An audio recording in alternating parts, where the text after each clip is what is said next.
বসিয়ে খোঁড়া অবস্থায় ফেলে যায় সড়ক, সংস্কার না করায় ব্যাহত যান চলাচল। খুলনা মহানগরে ভোগান্তির আরেক নাম সুয়ারেজ প্রকল্প, সংশোধন প্রস্তাব অনুমোদনের অপেক্ষা। মেয়াদোত্তীর্ণ ও গন্ধযুক্ত পাউরুটি, ডিম, কলা ও পচা। মেহেরপুরের গাংনীতে স্কুল ফিডিংয়ে নিম্নমানের খাবার দেওয়ার অভিযোগ, মানতে নারাজ ঠিকাদার। এবং চিংড়ির রেণু পরীক্ষার ল্যাব থাকলেও নেই টেকনিশিয়ান। সাতক্ষীরায় বছরে ক্ষতি কয়েক কোটি টাকা, আগ্রহ হারাচ্ছেন চাষিরা। জনবল চেয়ে কর্তৃপক্ষকে চিঠি।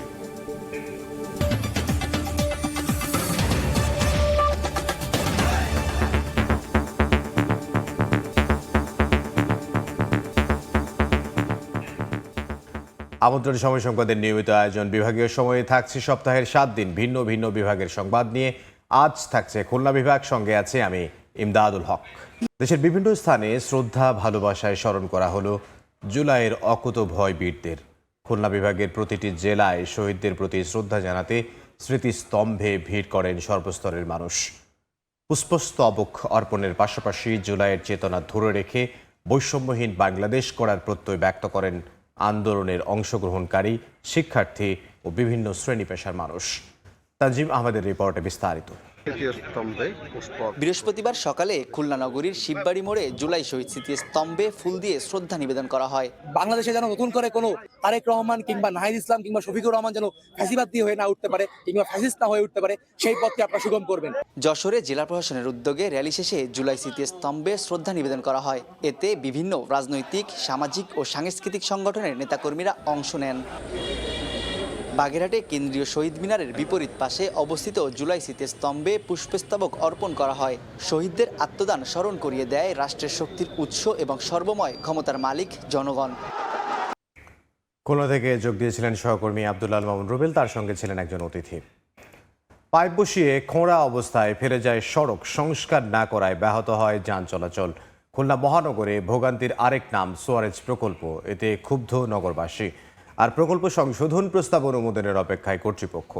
নেয়ামুল হোসেন কোচির ছবিতে আব্দুল্লাহ আল মামুন রুবেলের আরও একটি রিপোর্ট।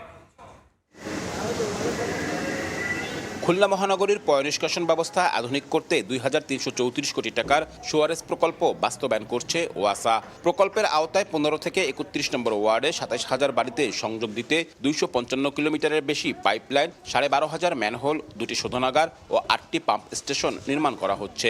ইতোমধ্যে প্রায় ২১৫ কিলোমিটার পাইপলাইন ও অধিকাংশ ম্যানহোলের কাজ শেষ হয়েছে। তবে উন্নয়ন কাজই এখন নগরবাসীর ভোগান্তির কারণ। পাইপ বসানোর পর ২ শতাধিক অলিগলি ও উপসড়কের বড় অংশই সংস্কার করা হয়নি। কোথাও ৬ মাস, কোথাও 1 বছরেরও বেশি সময় ধরে রাস্তা ভাঙাচোরা। সামান্য বৃষ্টিতেই কাদায় ডুবে যায় পথ। রিক্সা, ইজিবাইক ও অ্যাম্বুলেন্স চলাচল ব্যাহত হচ্ছে। বাজারের ভারী ব্যাগ কিংবা প্রয়োজনীয় সামগ্রী নিয়ে হেঁটেই পার হতে হচ্ছে বাসিন্দাদের। সবচেয়ে বেশি দুর্ভোগে পড়েছেন রোগী, শিক্ষার্থী, চাকরিজীবী, নারী ও বয়স্করা। গর্তগুলো যখন করেছে তখন বলছে আমরা ঠিক করে দেবো, এখনো কেন ঠিক হয়নি? রাস্তায় গাড়ি ঘোড়া চলতেছে না, এজন্য আমার ব্যবসার ক্ষতি হচ্ছে। রাস্তায় কিছুই ঢুকে না, আমরা কোনো বের হইতেই পারি না। একজন অসুস্থ হলে এখন কি করে হসপিটালে নেবে? আমরা চাই যে রাস্তাটা দ্রুত হয়ে যাক। সড়ক সংস্কারের জন্য প্রকল্প থেকে খুলনা সিটি কর্পোরেশনকে ১১২ কোটি টাকা দেয়া হয়। এর মধ্যে প্রায় ৯৮ কোটি টাকা ব্যয়ে প্রধান সড়ক সংস্কার হলেও অলিগলি ও উপসড়কের অনেক কাজ অর্থ সংকটে আটকে যায়। পরে 2 সংস্থার বৈঠকে সিদ্ধান্ত হয় যতগুলো সম্ভব সিটি কর্পোরেশন সংস্কার করবে, বাকিগুলো নিজস্ব অর্থায়নে মেরামত করবে ওয়াসা। এজন্য প্রকল্প সংশোধনের প্রস্তাব অনুমোদনের অপেক্ষায় রয়েছে। 1-2 মাসের মধ্যেই আমরা যে ছোট ছোট গলি যেগুলোতে জনদুর্ভোগ খুব বেশি, সেই কাজগুলো আমরা সঙ্গে সঙ্গে করে দেব। ছোট ছোট রাস্তাগুলোকে আমরা প্যাকেজ টেন্ডারের ভিত্তিতে আগামী 8 তারিখের মধ্যে আমাদের এস্টিমেট হয়ে যাবে। তার পরের সপ্তাহে আমরা টেন্ডারে যাব এবং এই বর্ষা বন্ধ হলেই আমরা এই সব কাজ আমরা একযোগে রিপেয়ার করব। প্রকল্পের কাজ ২০২৫ সালে শেষ হওয়ার কথা থাকলেও মেয়াদ বাড়িয়ে ২০২৭ সাল পর্যন্ত করা হয়েছে। আব্দুল্লাহ আল মামুন রুবেল, সময় সংবাদ, খুলনা। বিভাগীয় সময় আরও থাকছে। 3 দশক পর ফের খনন হচ্ছে কুষ্টিয়ার 2টি খাল। সেচ সুবিধা পাবে ৬০০ হেক্টর জমি। স্বস্তিতে খোকসার 2টি ইউনিয়নের বাসিন্দা। তীরে বৃক্ষরোপণের উদ্যোগ। শিক্ষার্থীদের খেতে দেয়া হচ্ছে মেয়াদ উত্তীর্ণ গন্ধযুক্ত পাউরুটি ও পচা ডিম, কলা। মেহেরপুরের গাংনীতে স্কুল ফিডিংয়ে নিম্নমানের খাবার দেওয়ার অভিযোগ উঠেছে, তবে মানতে নারাজ ঠিকাদার। আর কঠোর অবস্থানের দাবি প্রাথমিক শিক্ষা বিভাগের। ফয়সাল হোসেনের ছবিতে বেনিয়ামিনের রিপোর্ট। পহেলা জুলাই মেহেরপুরের গাংনী উপজেলার বাঁশবাড়িয়া সরকারি প্রাথমিক বিদ্যালয়ে শিশুদের দেয়া ১৩৩টি ডিমের মধ্যে ২০টি ডিম নষ্ট পাওয়া যায়। এ সম্পর্কিত গঠিত কমিটিতে উঠে আসে সত্যতা। শুধুমাত্র এই বিদ্যালয় নয়, উপজেলার বিভিন্ন শিক্ষা প্রতিষ্ঠানে প্রায়ই নিম্নমানের খাদ্য সামগ্রী দেওয়ার অভিযোগ উঠেছে। শিক্ষার্থীরা বলছে, স্কুল ফিডিং কর্মসূচির আওতায় আসা পাউরুটি প্রায়ই মেয়াদ উত্তীর্ণ ও গন্ধযুক্ত থাকে। অনেক ডিম ও কলাও পাওয়া যায় পচা, যার কারণে অনেক শিক্ষার্থী খেতে পারে না। শিশু খাদ্য সরবরাহের ক্ষেত্রে আরও সতর্ক হওয়ার আহ্বান অভিভাবকদের। ডিম ওগুলো খারাপ হয়, আর পাউরুটি ডেট ওভার থাকে, অনেকের বমি হয় কিছু সময়। আমার বাচ্চা আর কারোর বাচ্চা যেন না এই দিক খাই যেন মানে অসুস্থ না হয়।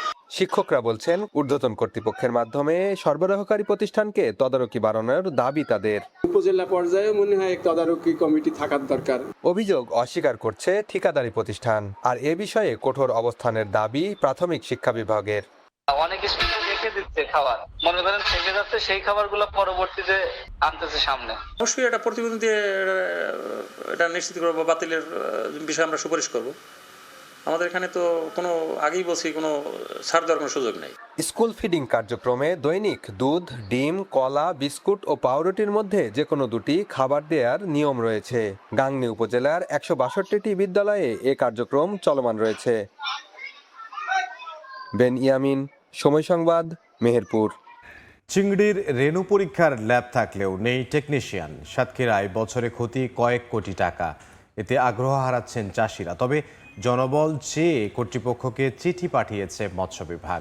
মমতাজ আহমদ বাবির পাঠানো তথ্য, সাগর হোসেনের ছবি নিয়ে রিপোর্ট। সাদা সোনা খ্যাত বাগদা চিংড়ি সাতক্ষীরার প্রধান অর্থকরী মাছ। এল্লার চরে চিংড়ি চাষ প্রদর্শনী খামারে চিংড়ি রেণুর গুণগত মান ও ভাইরাস পরীক্ষার জন্য গত ডিসেম্বরে প্রায় ৮ কোটি টাকা ব্যয়ে দুটি ল্যাব বসানো হয়। তবে জনবলের অভাবে অযত্ন অবহেলায় পড়ে রয়েছে ল্যাব দুটি। আমাদের এলাকায় কোনো পরীক্ষা কোনো ব্যবস্থা নেই। পরীক্ষা করে ঘিরে দিয়ে যেন আমরা মাছটা ভালো পাই বা আমাদের ব্যবসায় সফল হোক, এটা আমরা চাই। বাগদা চিংড়ি চাষ করে লসের কারণে অনেকে ধান চাষে, সাদা মাছ চাষে উদ্বুদ্ধ হয়েছে। ঊর্ধ্বতন কর্তৃপক্ষকে দক্ষ জনবলের জন্য চিঠি দেওয়া হয়েছে বলে জানান মৎস্য কর্মকর্তা। ল্যাবটি দ্রুত চালু করার জন্য আমরা আমাদের চেষ্টা অব্যাহত রয়েছে। সাতক্ষীরাবাসী, বিশেষ করে চিংড়ি চাষিরা এই ল্যাব থেকে তাদের যে সুবিধা সেটা তারা পায়। জেলা মৎস্য অফিসের তথ্য মতে সাতক্ষীরায় প্রায় ৬৮,০০০ হেক্টর জমিতে প্রায় ৫,৫০০ ঘেরে উৎপাদন লক্ষ্যমাত্রা ধরা হয়েছে ৪০,০০০ মেট্রিক টন। সময় সংবাদ, সাতক্ষীরা। প্রায় ৩ দশক ধরে পড়ে থাকা ১১.৫ কিলোমিটার খাল পুনঃখননের ফলে স্বস্তি ফিরেছে কুষ্টিয়ার খোকসা উপজেলার দুটি ইউনিয়নের মানুষের। তারা বলছেন, কৃষিকাজের সেচ সুবিধার পাশাপাশি কৃষকরা বর্ষা মৌসুমের জলাবদ্ধতা দূর ও বৃদ্ধি পাবে মৎস্য চাষ। কুষ্টিয়ার খোকসা উপজেলার দুটি খালে ১১.৫ কিলোমিটার পুনঃখননের পাশাপাশি দুই পাশে বৃক্ষরোপণের কাজ চলমান। এর ফলে বর্ষা মৌসুমে জলাবদ্ধতা দূরীকরণ ও সেচ সংকট দূর হওয়ায় ভাগ্য বদলের স্বপ্ন দেখছেন এই অঞ্চলের কয়েক হাজার প্রান্তিক কৃষক। দুটি খালের পাশ দিয়ে প্রায় ৬০০ হেক্টর জমি রয়েছে।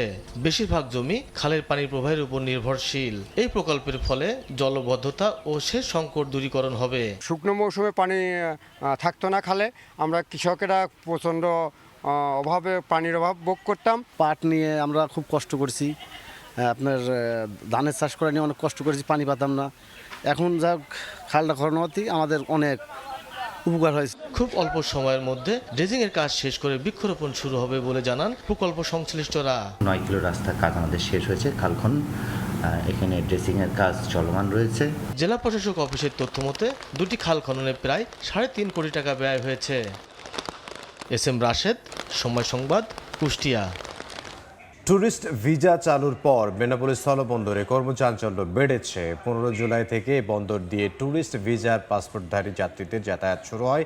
এতে স্বস্তি ফিরেছে ভ্রমণ খাত সংশ্লিষ্টদের মাঝে। ব্যবসায়ীরা বলছেন, দীর্ঘদিনের লোকসান পুষিয়ে নিতে নতুন করে পরিকল্পনা করছেন তারা। এদিকে যাত্রীদের চাপ সামলাতে প্রস্তুতি নিয়েছে বন্দর কর্তৃপক্ষ। এর আগে 2024-এর 4 আগস্ট থেকে বাংলাদেশের সব ভিসা অ্যাপ্লিকেশন সেন্টার সাময়িকভাবে বন্ধ করে ভারতীয় হাই কমিশন। পরে মেডিকেল ভিসা চালু হলেও বন্ধ ছিল ট্যুরিস্ট ভিসা। ঝিনাইদহে অনলাইন জুয়া ও মাদক বিরোধী র্যালি ও মানববন্ধন হয়েছে। সকালে মহেশপুর উপজেলার হুশোরখালী বাজারে কর্মসূচি পালন করেন স্থানীয়রা। মানববন্ধনে মাদক ব্যবসায়ী ও জুয়াড়িদের বিরুদ্ধে তীব্র প্রতিরোধ গড়ে তোলার আহ্বান জানান বক্তারা। পরে সেখান থেকে একটি র্যালি বের করা হয়। র্যালিটি ওই এলাকার বিভিন্ন সড়ক প্রদক্ষিণ করে একই স্থানে এসে শেষ হয়। ঝিনাইদহে কৃষকের 1 বিঘা জমির লাউ গাছ কেটে ফেলেছে দুর্বৃত্তরা। বুধবার গভীর রাতে শৈলকুপা উপজেলার গোকুলনগর গ্রামে ঘটনা ঘটে। ক্ষতিগ্রস্ত কৃষক আলমগীর হোসেন জানান, গ্রামের মাঠে 1 বিঘা জমিতে লাউ গাছ লাগিয়ে লাউ বিক্রি করতেন তিনি। রাতে দুর্বৃত্তরা তার ক্ষেতের সব গাছের গোড়া কেটে দিয়েছে। সকালে মাঠে গিয়ে বিষয়টি দেখতে পান তিনি। ঘটনার সঙ্গে জড়িতদের শনাক্ত করে আইনের আওতায় আনার দাবি স্থানীয়দের।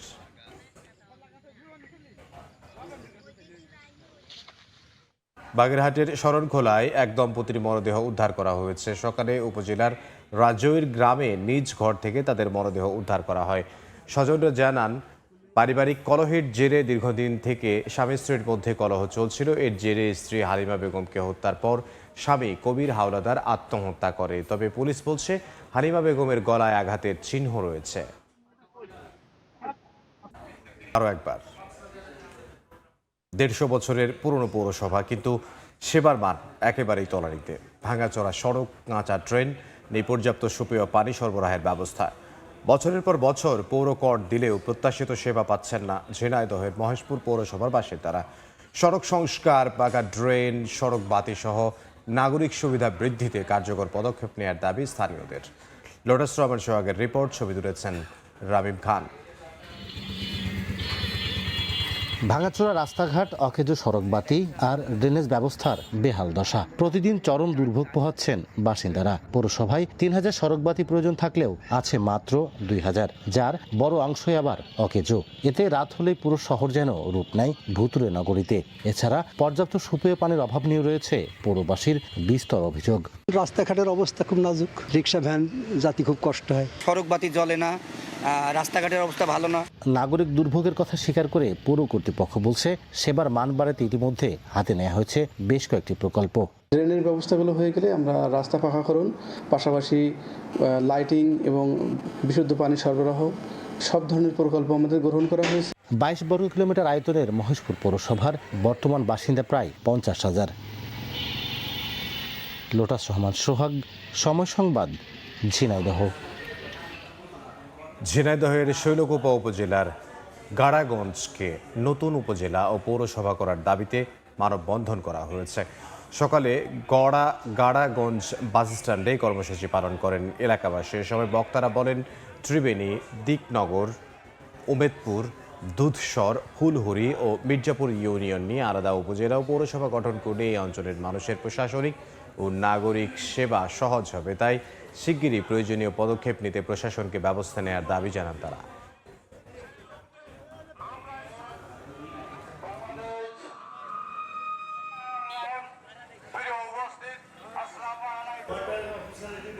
বিভাগের সময় আরেকবার, সামান্য বৃষ্টিতেই ডুবে যায় যশোর পৌরসভার বিভিন্ন এলাকায়। স্থানীয়দের অভিযোগ, পরিকল্পনার ঘাটতি, অপর্যাপ্ত রক্ষণাবেক্ষণ আর খাল ড্রেন সংযোগের দুর্বলতায় প্রতি বছরই একই ভোগান্তির পুনরাবৃত্তি ঘটছে। তবে সমস্যা চিহ্নিত করে সমাধানের দাবি কর্তৃপক্ষের। জুয়েল মৃধার পাঠানো তথ্য ও আবুল কালাম আজাদের ছবি নিয়ে রিপোর্ট। দেশের প্রাচীন ও প্রথম শ্রেণীর পৌরসভা যশোর, যেখানে পানি নিষ্কাশনে 9টি ওয়ার্ডে মোট ড্রেনের দৈর্ঘ্য 251.96 কিলোমিটার। বিপুল পরিমাণ টাকা ব্যয় হলেও স্বস্তিতে নেই পৌরসভার বাসিন্দারা। একটু বৃষ্টিতেই শহরের বিভিন্ন সড়ক, শিক্ষা প্রতিষ্ঠান ও আবাসিক এলাকায় পানি জমে জলাবদ্ধতার সৃষ্টি হয়। সামান্য বৃষ্টি হলে আমাদের এলাকায় পানি জমে যায়। প্রত্যেকটা ঘরে পানি আছে, পানি ড্রেন থেকে ক্লিয়ার হচ্ছে না। তবে পৌর প্রশাসনের দাবি, শহরের যেসব এলাকায় বেশি জলাবদ্ধতা হচ্ছে সেগুলো এরই মধ্যে চিহ্নিত করা হয়েছে। পর্যায়ক্রমে এসব সমস্যার সমাধান করা হবে। ব্যক্তিগত জায়গা দিয়ে পানিগুলো বের হতো আর কি, হয়তো বা অ্যাকুইজিশন করতে হবে, হয়তো অন্য কোনো কাজে বড় ক্যানেল করে আর কি মুক্তেশ্বরী নদীতে আমরা নিতে পারি, সে কাজটা আমাদের করতে হবে। 14.72 বর্গ কিলোমিটার আয়তনের পৌরসভাটিতে প্রায় 4.5 লাখ মানুষের বসবাস। সময় সংবাদ, যশোর। বিভাগীয় সময়ের শীর্ষ সংবাদগুলো জানিয়ে দিচ্ছি আরও একবার। এবং পাইপ বসিয়ে খোঁড়া অবস্থায় ফেলে যায় সড়ক, সংস্কার না করায় ব্যাহত যান চলাচল। খুলনা মহানগরে ভোগান্তির আরেক নাম সুয়ারেজ প্রকল্প, সংশোধন প্রস্তাব অনুমোদনের অপেক্ষা।